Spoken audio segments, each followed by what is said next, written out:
Bonsoir et bienvenue en ce jeudi 7 janvier 2021. Et nous en sommes arrivés ce soir à la méditation numéro 293 et dans la partie 7 du livre de l'Apocalypse. Méditation numéro 7. Avant de replonger nos regards dans le livre de l'Apocalypse, le livre de la Révélation, prions. Père, dans le nom de Jésus, bien-aimé Saint-Esprit, comme chaque jour, nous te demandons d'ouvrir nos yeux à ta vérité. Oh, saisis-nous, fortifie-nous et montre-nous ce que tu veux nous révéler encore ce soir. Nous avons soif, nous voulons de façon ardente entendre et voir ce que tu veux nous révéler. À toi toute la gloire, Père, dans le nom de Jésus. Merci, bien-aimé Saint-Esprit. Amen. Nous avions terminé hier avec les 8 premiers versets, donc le verset 8, et maintenant nous allons commencer et aborder le verset 9 et 10. Je pense qu'aujourd'hui on aura juste le temps de faire que le verset 9, mais bon, on va déjà lire le verset 9 et 10, et on rentre, je dirais, dans la partie de la vision que Jean a reçue lorsqu'il était sur l'île de Patmos. Versets 9 et 10. Il est écrit « Moi, Jean, qui suis votre frère et qui prend part à la tribulation, à la royauté et à la persévérance en Jésus, j'étais dans l'île de Patmos, appelée Patmos, à cause de la parole de Dieu et du témoignage de Jésus. » Verset 10. « Je fus ravi en esprit au jour du Seigneur, et j'entendis derrière moi une voix forte comme le son d'une trompette. » On va s'arrêter là, même si ça se termine par une virgule. Ensuite, on énumère les églises, mais on va déjà s'arrêter là. Reprenons à partir du verset 9. « Moi, Jean, qui suis votre frère, et qui prend part à la tribulation. » Effectivement, rappelons-nous ce que nous avions dit dans les premières ou deuxièmes méditations sur l'Apocalypse, dans l'introduction, et on avait parlé de l'île de Patmos, cette île qui est dans la mer Égée et qui aujourd'hui appartient à la Grèce. Et à cette époque-là, elle appartenait à l'Empire romain qui mettait tous leurs prisonniers, tout comme un bagne, on avait dit avec avec la France en son temps. Et au moins ils étaient sûrs que les gens, qu'ils mettaient là-bas, n'allaient pas essayer de s'échapper parce que ils étaient tellement faibles qu'ils seraient morts en essayant de rejoindre la terre ferme. Et Jean était là-bas, prisonnier. Il était déjà âgé et il est dit que sur cette île, il y avait une grotte, et dans cette grotte, il avait l'habitude de... Alors, je ne dis pas qu'il était là prisonnier dans cette grotte, il était sûrement emprisonné, mais il avait l'habitude, en tout cas, sûrement son âge, de ne peut-être pas faire les travaux qui étaient dévolus aux prisonniers, et en tout cas, il était dans cette grotte, et là, il avait l'habitude de méditer, de prier, et c'est sûrement là où il a reçu, je dirais, cette révélation. Mais il est dit surtout, moi, Jean, qui suis votre frère et qui prend part à la tribulation. Il est important de noter ceci.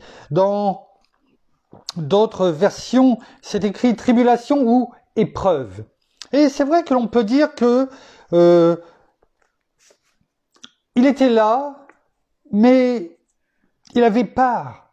Il avait part au même titre que ceux qui n'étaient pas forcément sur l'île de Patmos. Il avait eu part aux tribulations. La preuve, il était prisonnier. Et sur l'île de Patmos, il ne faut pas se leurrer. La vie là-bas, ce n'était pas, le jardin d'Éden. Il ne faut pas se leurrer. Et il est bien écrit, il est bien stipulé, et qui prend part. Il ne dit pas, et qui a pris part, mais qui prend part. C'est du présent. C'est un présent continu, en tout cas en ce qui le concerne. C'est-à-dire que lorsqu'il écrit, il dit, comme vous, je prends part à la tribulation, c'est-à-dire à l'épreuve. Et on peut dire que ce temps de l'épreuve, eh bien que Jean, il y a 2000 ans environ, ou un peu plus, ou environ en tout cas 2000 ans, eh bien, ce temps d'épreuve, ce temps de tribulation, eh bien, c'est exactement ce que, à des façons, il y a des degrés différents suivant où nous habitons, bien entendu, mais c'est également encore le cas aujourd'hui. Nous vivons toujours ce temps d'épreuve. Ce n'est pas que pour ce moment-là, c'est également aujourd'hui. Rappelons-nous ce que nous avions dit également dans les premières, comment dirais-je, méditations sur l'Apocalypse. Eh bien, lorsque nous avions parlé de la destruction du temple. Hein, vous vous rappelez la prophétie qu'avait fait notre Seigneur Jésus. Eh bien, en l'an 70, il y a eu la destruction du temple et cette destruction du temple a ouvert ce que Jésus lui-même, au sein de la parole, et on va le prendre, eh bien, a désigné, appelle le temps des nations. Le temps des nations, c'est-à-dire des épreuves.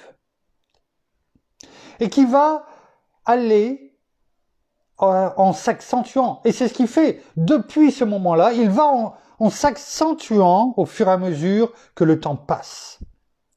Et ceci jusqu'au moment où le Seigneur va intervenir directement. Regardons ce qui est écrit dans l'évangile de Luc au verset 21 et au chapitre 21, pardon, et au verset 24. Il est écrit, et c'est notre Seigneur Jésus qui parle. Ils tomberont, c'est-à-dire les personnes qui sont là, qui ne sont pas en Christ, ils tomberont sous le tranchant de l'épée. Ils seront emmenés captifs parmi toutes les nations. Et Jérusalem sera foulée aux pieds par les nations, jusqu'à ce que les temps des nations soient accomplis. Alors, là, il parle du temps de l'épreuve. Il parle aussi de ce que devront subir les enfants de Dieu, le peuple de Dieu. Et ceci, il parle depuis le moment où Jérusalem, le temple, eh bien, sera détruit, ce qui a été le cas, on l'a vu, et ceci jusqu'à son retour, jusqu'à ce que Dieu intervienne directement. C'est ça le temps des nations, de la destruction du temple jusqu'au moment où Dieu va dire « Stop, maintenant j'interviens ». Et ça, c'est le temps des nations. Et nous y sommes. Tout comme Jean le dit, je prends part à la tribulation, c'est-à-dire à l'épreuve, eh bien, c'est le cas pour nous aujourd'hui. Et plus on se rapprochera du temps où Dieu va dire stop, eh bien cela ira. On le voit, et on va le voir de plus en plus dans le monde, cette apostasie, cette hypocrisie, cette... Comment dirais-je je cherche le nom, excusez-moi, ça va me revenir. Qu'importe. Oui, ce refus, enfin, je dirais ce refus de Dieu et ce refus de Dieu et cette grande apostasie, en tout cas, qui a lieu. On en a parlé, hein, avec mon épouse, on en a parlé justement sur ce que nous avions vu, hein, y compris en Israël, hein, au niveau des architectes qui disaient que même l'Exode n'a pas existé. Mais nous y reviendrons, sûrement pas aujourd'hui, peut-être demain ou après-demain. Et lorsque je méditais cela aujourd'hui et que je prenais des notes, et il y a des choses que l'on peut peut-être comprendre, mieux comprendre, et on le verra en ce moment-là. Regardons également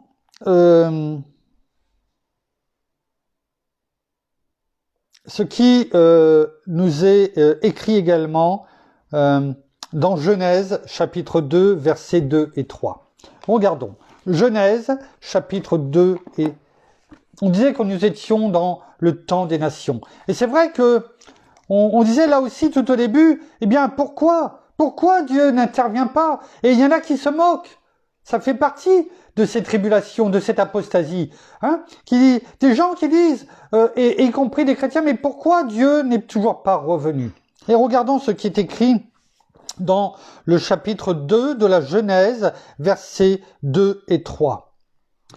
Le 7e jour, toute l'œuvre que Dieu avait faite était achevée. Et il se reposa au 7e jour de toute l'œuvre qu'il avait faite. Dieu bénit le 7e jour et le sanctifia, car en ce jour, Dieu s'était reposé de toute l'œuvre qu'il avait créée. Alors, j'ai cherché, j'ai pris des notes, je me suis aussi laissé conduire aussi tout au long de la journée, et j'ai été interpellé notamment par ce mot, reposer. Et c'est vrai qu'on le trouve pratiquement dans toutes les versions, Et quand on va voir ce que le verbe se reposer, comment il est traduit en hébreu, eh bien, c'est le mot Shabbat. Alors, est-ce que l'on peut penser une seule seconde que Dieu a dit « Je suis fatigué.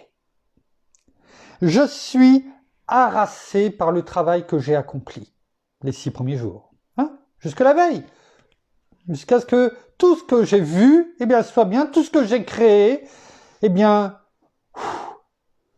j'en ai plein les bottes, comme on peut dire. Je suis fatigué, harassé, je n'en peux plus, je vais dormir. Bien sûr que non. Regardons ce qui est écrit. Regardons ce qui est écrit dans Ésaïe. Dans Ésaïe, chapitre 40, verset 28. Il est écrit « Ne l'as-tu pas reconnu? Ne l'as-tu pas entendu? C'est le Dieu d'éternité, l'Éternel, qui a créé les extrémités de la terre. Il ne se fatigue ni ne se lasse. »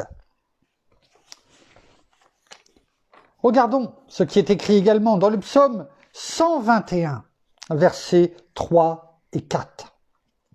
Il est écrit, psaume 121, versets 3 et 4. « Il ne permettra pas que ton pied chancelle. Celui qui te garde ne sommeillera pas. Voici, il ne sommeille ni ne dort celui qui garde Israël. » Israël, mais nous-mêmes, le peuple d'Israël, le peuple, son peuple, nous en tant qu'enfants de Dieu. Alors est-ce que nous pouvons croire en ce qui est écrit que Dieu se reposa, dans le sens dormir, harassé, fatigué? Non. En hébreu, comme je vous le disais, se reposer, ça se dit Shabbat. Ça vous dit quelque chose, le Shabbat. Et il y a bien sûr la signification de se reposer, mais il y a aussi une autre signification qui est cesser. Cesser toute chose, cesser le travail, interrompre volontairement. Et quand j'ai vu cela, eh bien je me suis dit, ouais, c'est ça qu'il veut dire. Ici, bien entendu, le sens de repos n'est pas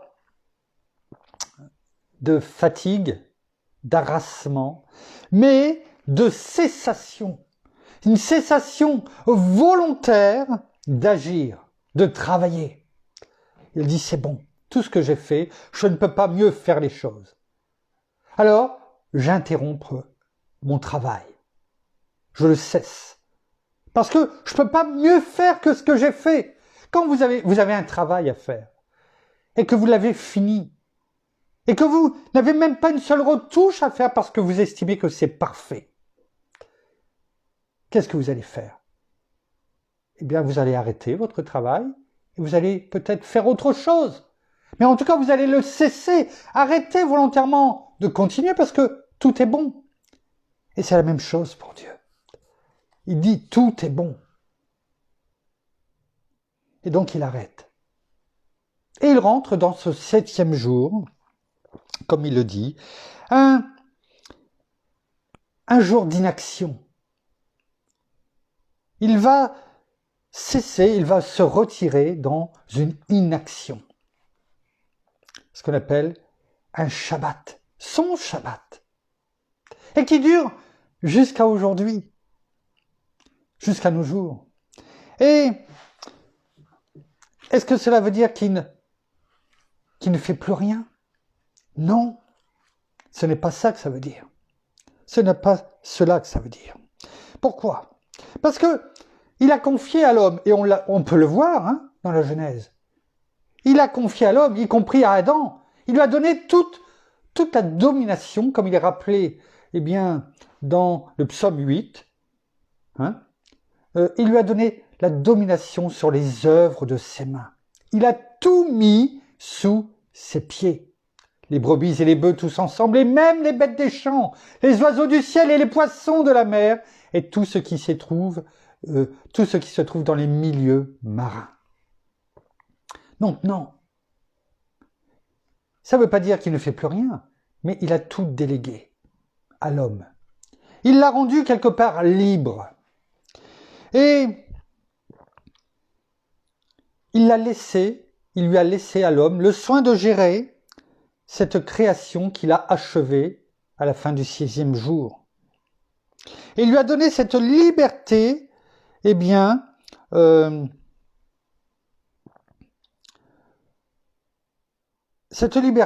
il lui a dit, maintenant je t'ai tout donné, fais ce que je te demande.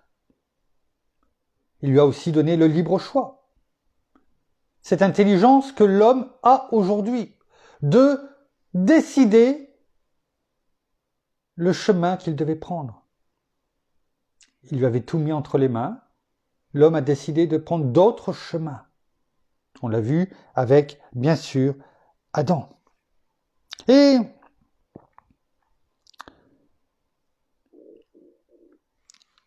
en attendant, Dieu s'est mis dans ce Shabbat, ce 7e jour, dans cette inaction. Mais, on le sait, ponctuellement, Dieu sort de ce Shabbat.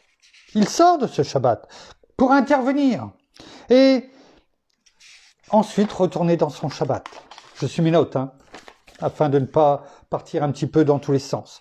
On le voit notamment lorsqu'il est intervenu, lorsque la terre n'en pouvait plus. Elle était tellement en souffrance. Le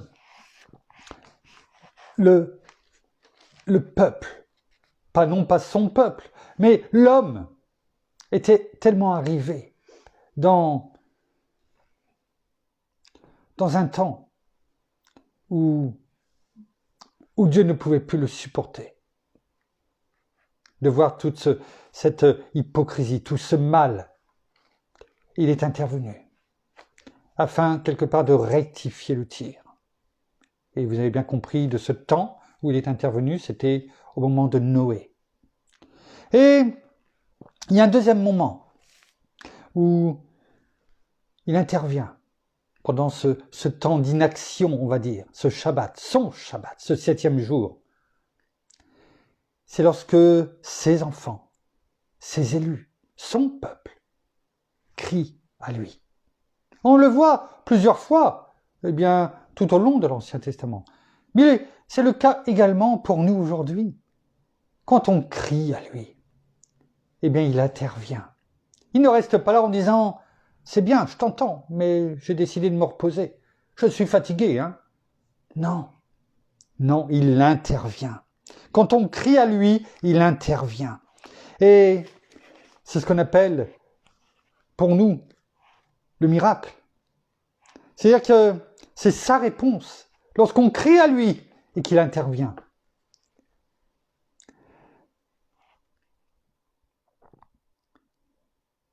Mais tout au long de l'Ancien Testament, par les prophètes qu'il nous a donnés,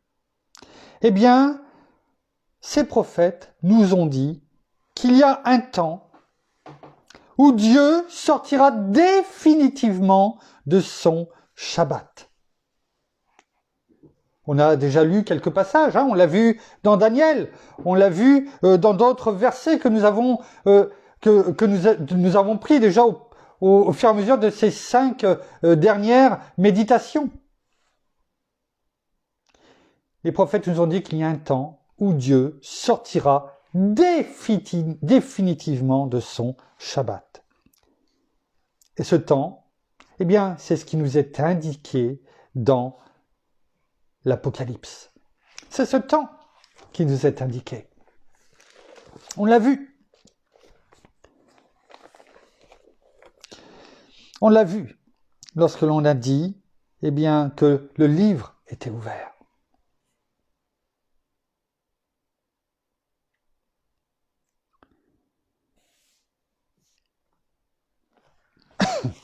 Excusez-moi, je reprends juste pour voir où l'on est, parce que je voudrais peut-être pas couper avant de commencer le verset 10.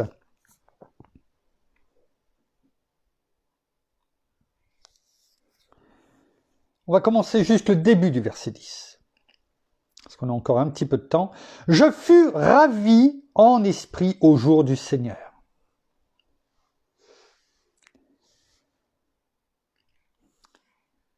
Je fus ravi. J'en fus en esprit. Il a été transporté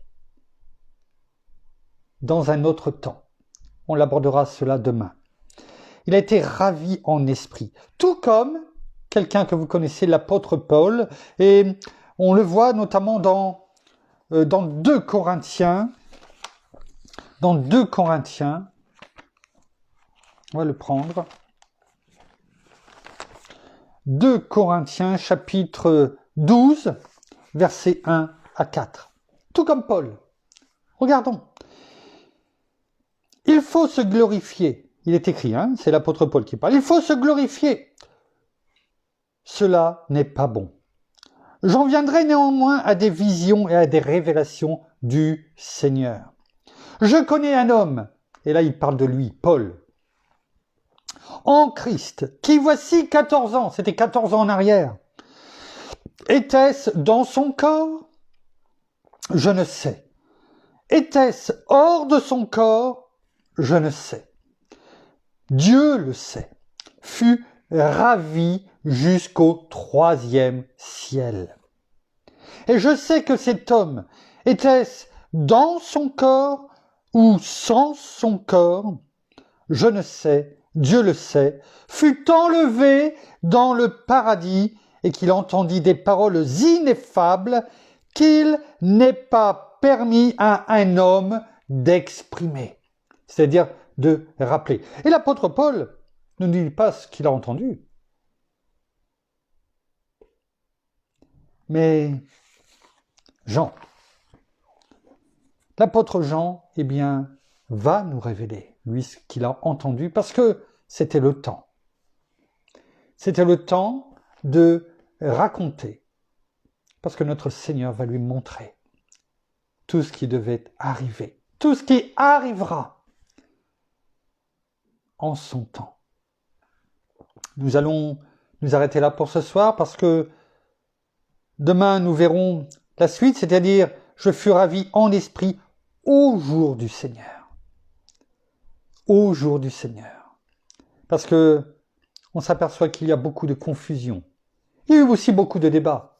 Mais vous allez voir que de débats, il n'y en a même pas. On prendra des exemples dans la parole. On verra ce que signifie au jour du Seigneur. Et on prendra le temps.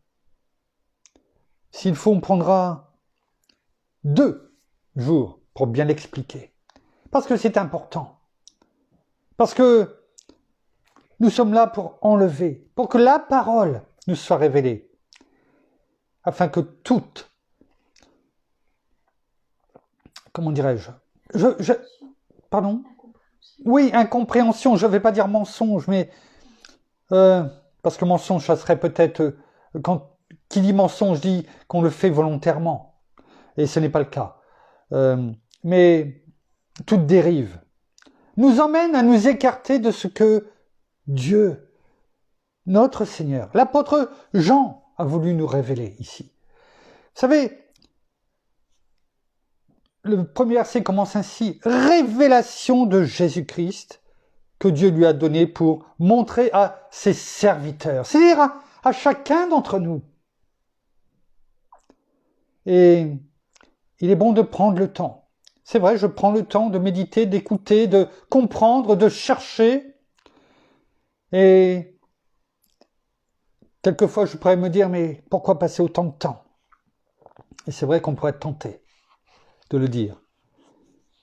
Mais il vaut mieux quelquefois passer un peu plus de temps sur peut-être 3 mots. Mais ces 3 mots vont tellement être riches, vont nous faire comprendre tellement de choses au sein de la parole. Et bien sûr, dans ce que nous allons voir dans les prochains versets, dans les prochains chapitres, de l'Apocalypse, afin que nous comprenions pourquoi au verset 3 de ce livre, il est écrit « Heureux celui qui lit et ceux qui écoutent les paroles de la prophétie et gardent ce qui s'y trouve écrit, car le temps est proche. » Le temps. Vous comprendrez pourquoi j'insiste sur le temps quand nous aborderons demain l'explication du le jour du Seigneur. Merci Père, merci Seigneur, merci bien-aimé Saint-Esprit, encore une fois, pour tout ce que tous ces éclaircissements que tu veux que nous ayons, qu'importe le temps que nous passerons dans les explications, qu'importe la vitesse à laquelle nous avançons, ce n'est pas à cela que tu prends plaisir, mais c'est à cette révélation et au fait que l'on gardions toutes tes paroles de vie, de vérité. Merci. Nous terminons par la prière. Merci, Seigneur, encore pour toutes ces révélations. Merci, bien-aimé Saint-Esprit, de nous conduire dans toutes ces révélations, mais aussi explications.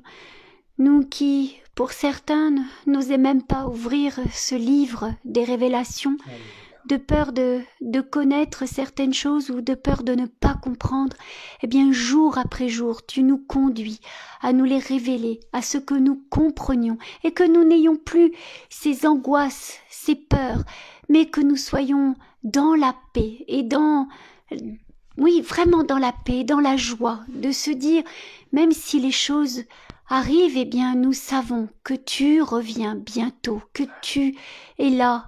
Même si tu es là chaque jour dans nos vies, car tu as dit que tu serais là juste avec nous jusqu'à la fin du monde.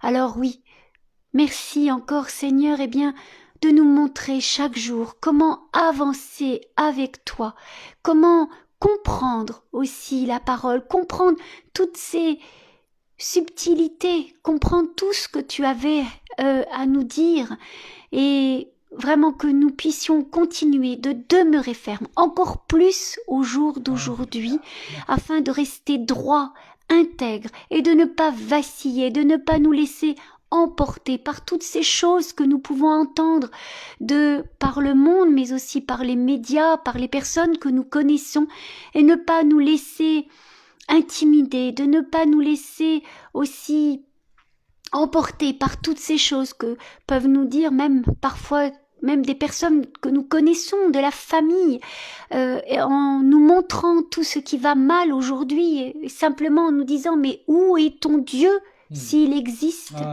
Oui, nous savons que tu existes et nous savons que tout ce que tu dis, tu as la puissance de l'accomplir. Alors nous voulons demeurer chaque jour conforme à ce que tu nous dis et rester droit et surtout rester fidèle à ce que tu nous demandes d'être, ne pas nous laisser emporter par toutes ces choses, par tout ce que nous entendons ou nous pouvons voir. Gardons toujours nos regards fixés sur toi. Alors oui, soyez tous abondamment bénis, frères et sœurs, dans le nom de notre Seigneur Jésus-Christ. Amen. Amen. Merci. Voilà, ainsi s'achève la méditation de ce soir. Nous vous bénissons abondamment de toutes les bénédictions spirituelles dans les lieux célestes en Christ. Nous saluons comme à l'accoutumée nos amis et frères et sœurs au Canada, au Québec, comment dirais-je aussi, en francophonie, à Paris, bien entendu, partout, en tout cas, vous nous écouterez, où vous nous écoutez déjà. En tout cas, soyons richement bénis par tout ce qui nous est donné au sein de la parole, tout ce qui nous est montré, et continuons à avancer sereinement, malgré tout ce qui se passe, eh bien, à l'extérieur. Fortifions-nous. Tenons donc ferme, comme mon épouse l'a dit aussi tout à l'heure. Eh bien, nous vous donnons rendez-vous demain. En attendant, passez une très bonne soirée, un bon appétit, une bonne fin d'après-midi suivant le fuseau horaire où vous vous trouvez. En tout cas, nous vous donnons rendez-vous demain à la même heure. Nous restons sur les horaires de 18h. De toute façon, en France, nous sommes sous couvre-feu à partir de 18h. Donc, nous laissons 18h et si je ne mets rien, eh bien, ça veut dire que ça sera toujours cette heure-là jusqu'au moment où on dira le contraire. En attendant, soyez bénis. Au revoir.